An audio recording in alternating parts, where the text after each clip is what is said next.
Welcome to Mystical and Practical, the podcast that demystifies the soul's journey, the spirit world, and spiritual practices. I'm Meli Guidance, a past life psychic, certified Akashic Records reader, and channeling coach. Here, we talk about spirit guides, the Akashic Records, reincarnation, and everything that connects the seen to the unseen, all with both feet firmly on the ground. Ready to decode the spirit world and connect with your inner magic? Let's jump right in. Hi, I hope that you are doing well. Today, for this third part on soul ages, the information I'm about to share with you will help you understand whether you were born into a family of young souls or old souls, or a mix of both. And you might finally find the words for feelings that have been with you since childhood. So, in this episode, I'm going to talk about the soul age of your biological family, the roles souls choose before incarnating, the karmic dynamics within siblings, what you came here to transform in your lineage, and even how soul ages influence your work environments. So, settle down. I have something big for you here. Your soul chooses your family before birth. That's right, you chose your parents, your siblings, the circumstances that will support your evolution. And this choice happens on a very high level, beyond the ego, beyond the human mind. So even if you've been asking yourself, why did I choose those parents? Note that at the soul level, there was a clear intention when you made your life plan, even if your human mind doesn't always understand it right away. Something I see in my Akashic readings is that we do not incarnate with children whose soul age is younger than our own. So if you are a young soul, you may have young soul children or a mix of young and old soul children. But if you are an old soul, your children are old souls as well. So maybe that your children are not necessarily at the same soul age. So 2 episodes ago, when we were looking at soul ages, if you remember, levels 6 to 10 are old souls. And so maybe you're a parent who's at level 10 and your child is at level 9, but it's still old souls together, and level 9 is not so far from level 10. An old soul won't be reincarnating with a baby soul who's just beginning their reincarnation cycle, just like you've lived like dozens and dozens of time. You don't go back to spiritual kindergarten, if you wish, for 20 years just to accompany a brand new soul. Where it gets fascinating is that the reverse is extremely common. Old souls choosing to be born into very young soul families. You might recognize yourself in this. Maybe since childhood, you felt that you see things differently. Maybe you dislike conflict. You sense emotions before others even identify them. So, and you might very well seek meaning, authenticity, connection. And meanwhile, your family operates from control, appearances, obligations, or just saying, oh, it's how we've done things. It's always been like that. But you carry something ancient in the way that you love, in the way that you understand people. Old souls often choose young soul families to elevate the vibration of the lineage, not to save everyone and anyone. It's not about, falling into the savior syndrome, not to become the designated therapist, but because their very present plants another way of being. Sometimes a simple refusal, a this stops with me. Sometimes it's a softness in the family that they have never experienced. So you might bring that. Sometimes it's a completely different way of raising your own children. And sometimes this role makes you feel like the adult in a family where everyone else is still playing out rivalry, control, or unspoken tensions. In a sibling group, for example, each person can have a different soul age. So the eldest may be a young soul attached to rules, status, and what people think. The second may be an intuitive, lucid, empathic old soul. And the middle child may be the one who absorbs tension, tries to keep the peace. None of them is better here, but each one plays a karmic role that serves the evolution of the group.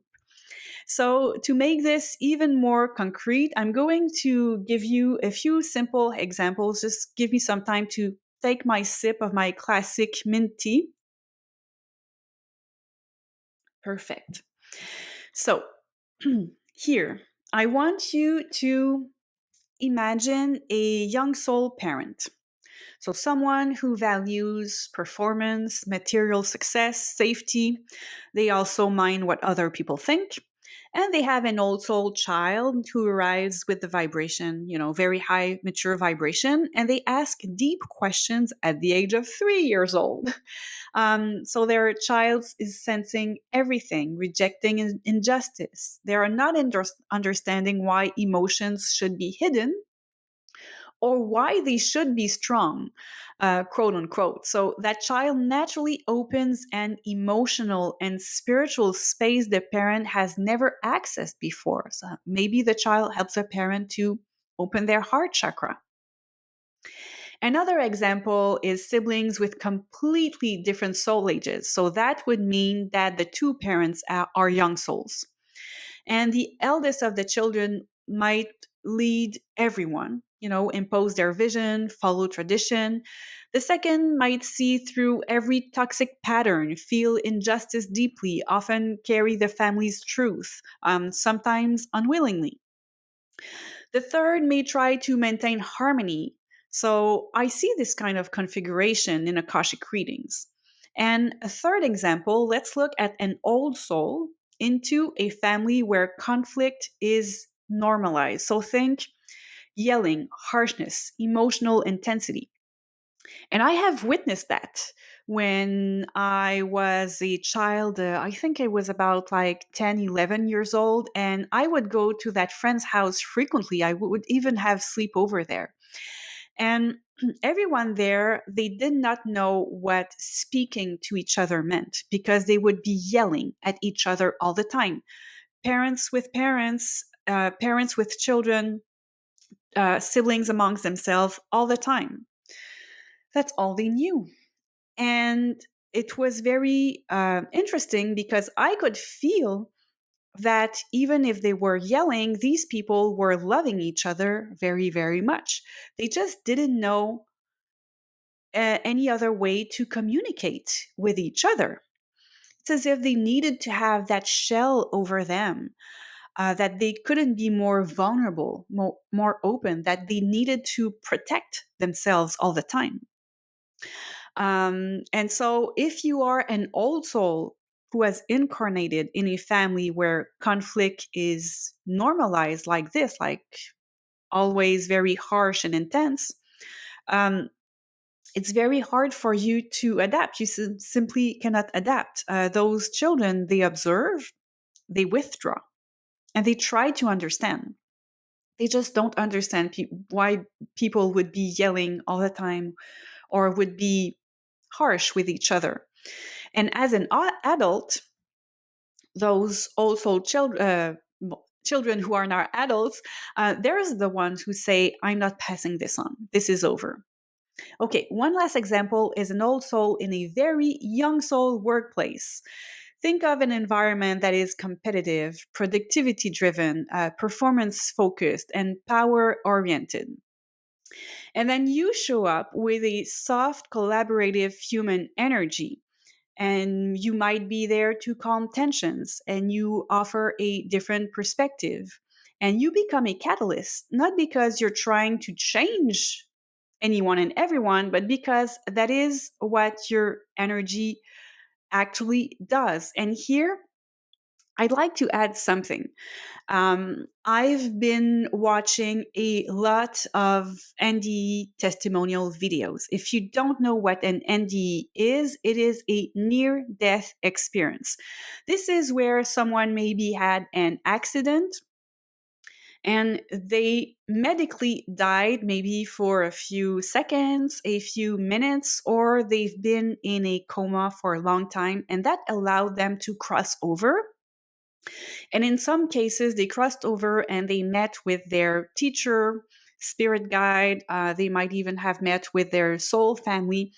And these people explain that when you get to the point where you are getting your life review with your teacher guide, you are being shown every the impact of every action, every words, and every thoughts that you had, whether that impact was positive or negative. And oftentimes, as old souls, when we are surrounded by young souls, we're like, I cannot have an impact. I haven't seen anyone change, and you feel like it's all for nothing. But when you have your life review, you see how everything did affect them. Maybe they did not take action or change that much, but you did affect their lives in some way, shape, or form. And yes, when I said thoughts, I watched a NDE testimonial where a spirit guide was showing a woman how the thoughts that she had around one of her coworkers were very, very negative. And that person thought that she was okay because she didn't like gossip and she wouldn't gossip about that employee that she thought was doing a bad job. And she never talked poorly to that person, but she had all those thoughts that, oh, this person, isn't doing well their job and isn't collaborating with the rest of the group and she's bad and yada yada. And that affected her. So I don't know. I just wanted to throw that all there out there because we often talk about life reviews and how people are shown their actions and their words, but the thoughts play a big role as well. So, moving on, these examples that I gave you, they're simple, but they reflect exactly what old souls experience when incarnating to younger environments. They arrive with a more mature vibration, they see farther, they feel deeper, and they often transform something, as I said, without even trying or seeing the change. The emotional challenges old souls face in young soul families are very common. There is the guilt of stepping back, feeling like the parent of your own parents, feeling too much or like you simply don't belong. But those challenges come with immense gift because you carry peace, sensitivity, compassion, clarity, the ability to speak truth and to break cycles. And here, when I'm talking about walking away, I want you to know that you have the right to love yourself enough to walk away. I'm going to repeat that. You have the right to love yourself enough to walk away. You have the right to love at a distance. You have the right to choose yourself. You have the right to create your own lineage, your own way of being a parent. And sometimes leaving is exactly what your soul came to learn. And I want to point out here that I've discussed this with my spirit guides because a lot of old souls who are in young soul families, or maybe it's more like maybe it's just part of their family who are young souls, they feel at a certain point that they need to disconnect and to walk away before there's a situation that is very toxic and they cannot live with that anymore.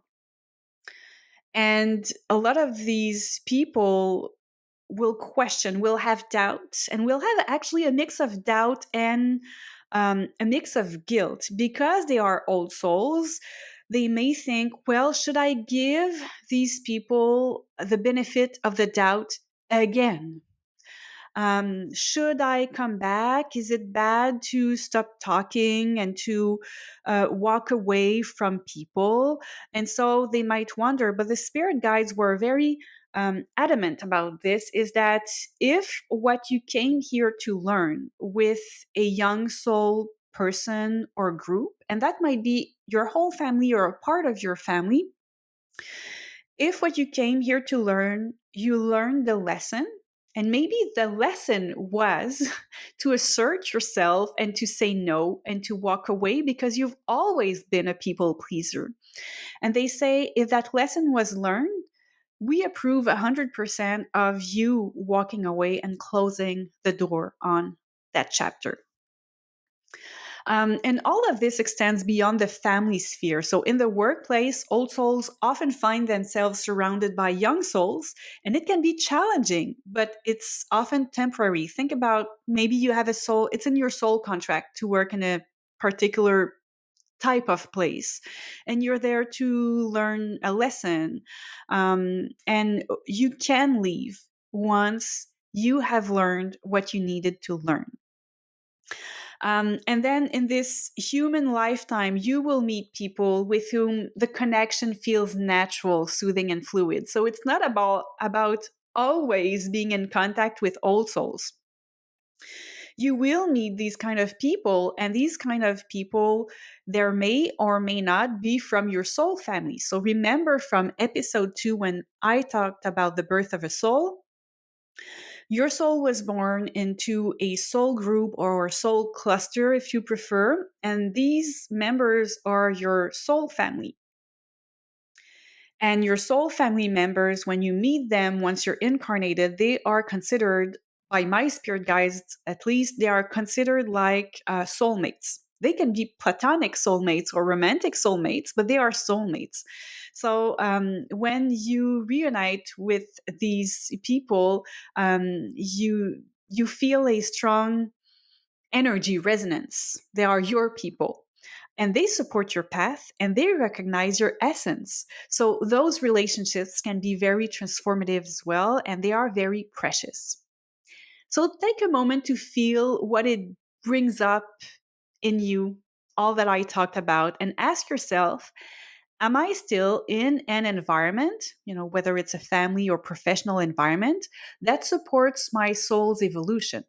Am I truly honoring myself? And if you're unsure whether you were born into a young soul or an old soul family, or if you want to understand the karmic role your soul is playing in your lineage, you can book an Akashic reading with me.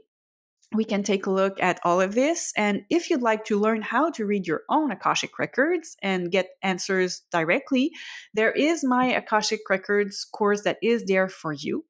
And also, I want to point out if you happen to read French, because I know I have some Francophones who just happen to prefer listening to me in English.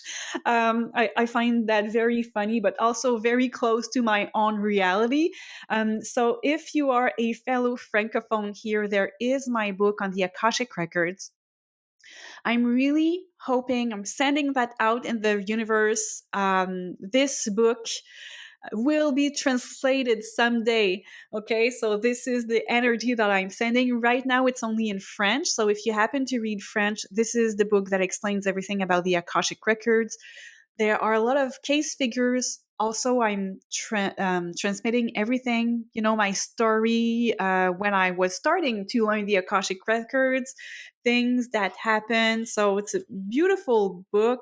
Really, I like the images that my publishing house chooses every time. It's so beautiful, working with the soul star chakra, the 8th chakra was just showing on the camera if you were watching this. If not, you can just Google Les Annales Akashiques de Meli Guidance. There you go. If you are Anglophone and wanted to hear me speak in French, my book is called Les Annales Akashiques in French. Okay, so this is it for me today. Thank you so much for sharing this space with me. I hope this helped you clarify things around soul ages, and I cannot wait to see you again for the next episode. And until then, take care. See you soon. Bye-bye. Thank you for listening to the Mystical and Practical podcast with Meli Guidance. If this episode spoke to you, please subscribe to the channel and leave some stars, a thumbs up, or a comment. It truly helps to share the podcast with other old souls seeking a deeper understanding of the spirit world. If you're interested in getting an Akashic Records reading, a tarot reading, or joining one of my online courses, you will find all the details at meliguidance.com. This podcast was edited by plcm.ca and the original music was composed by record.bandcamp.com. Until next time, remember, we are all souls having a human experience and we can all be mystical and practical.